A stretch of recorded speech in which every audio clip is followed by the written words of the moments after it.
Dan, there's a new kind of liberal out there. They're a democratic socialist. If all these new democratic socialists parachute in to Crystal Joe's Diner in Flint, Michigan, are they going to be greeted with a glow, a certain glow? Well, it's hard to say. First of all all the Democratic Socialists in Congress, they could probably fill one booth at Crystal Joe's. I mean, I think there's an overemphasis on a handful of new members. They don't really define the party. They bring an important perspective, don't get me wrong. We shouldn't deny that. But they certainly don't defend or don't represent the fullness of the new membership. We have lots of new members, 60 new members. Most of them have national security backgrounds. So yeah, it's a mix, but they're certainly getting a lot of attention. 2 times ago, President Obama, 61% in your district. Secretary Clinton, 49% in your district. I can't think of a bigger split. Are the Democrats at risk of doing another Clinton vote in the 5th District of Michigan? Well, I do think we have to be aware of the risks that we could fall victim to. I believe that it is important that we talk about economic issues, kitchen table economic issues. If we talk about retirement security, if we talk about those sorts of issues like the cost of education that families actually talk about when they're sitting around their table, then we're going to be okay. But if somehow we get diverted into focusing all of our attention, say, for example, on the investigations into the president, or what do we do when the Mueller report lands, or these other sort of large issues about political philosophy and not the kinds of things that people really think about when they're talking to their own families, then I think we could have a problem. I think that was one of the problems that we saw in 2016. We weren't addressing the issues that families think about every day. Okay, a guy that you understand is a gentleman from New Orleans, Mr. James Carville. He and Jim Messina, writing in the Journal yesterday, talked about get an anvil out, tie it to the president's ankle, and let him drown. What do you need right now after the budget that you saw yesterday? What do you need to defeat President Trump? Does this budget help you defeat President Trump and put an anvil around his ankle?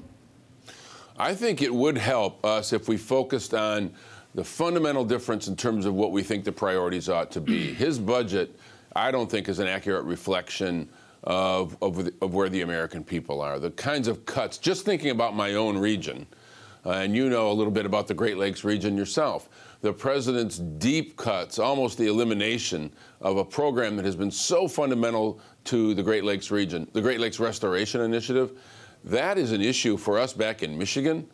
Those are fighting words.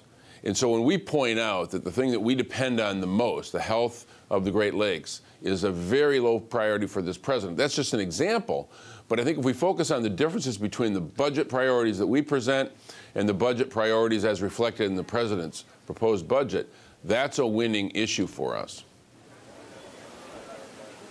Congressman, how is your Democratic Party changing? We're hearing more and more proposals that are actually turning the Democrats to the left, to socialism. Is this a new Democratic Party we're looking at? I think it's a bigger Democratic Party as represented in Congress, which means a lot more diverse views. You know, a couple of years ago, when I was in the minority, we had the smallest minority that we've had in half a century or so or more.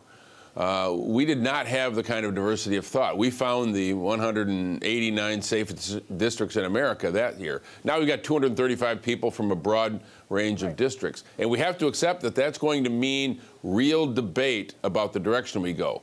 But I don't believe that we should assume that the loudest voices and those that are presenting new ideas are necessarily going to rule the day when it comes to us making policy.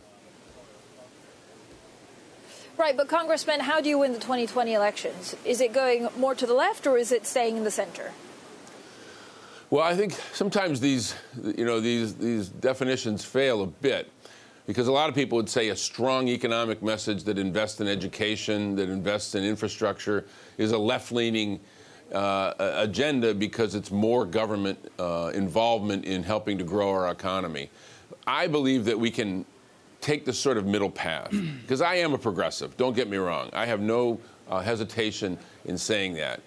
But I think there's a difference between the ideology that you bring to the conversation and your willingness to actually apply those ideas and get something done, rather than just congratulate yourself on how righteous you are. Dan, you're not a progressive, you're a liberal, just like Dan Kildee, your uncle, was as well. I mean, you're a liberal, that's what you are.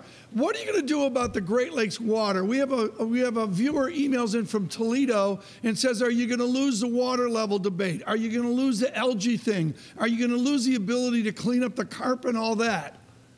So far, when this program's been under attack, when these efforts to restore the Great Lakes have been under attack, we've been able to deal with it in a bipartisan way. I believe we will again.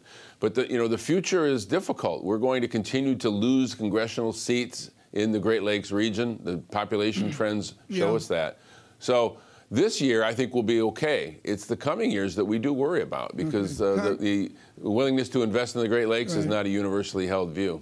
Congressman, thank you so much. We look forward to speaking to you when the Tigers win 3 in a row. He is the gentleman from the 5th District of Michigan.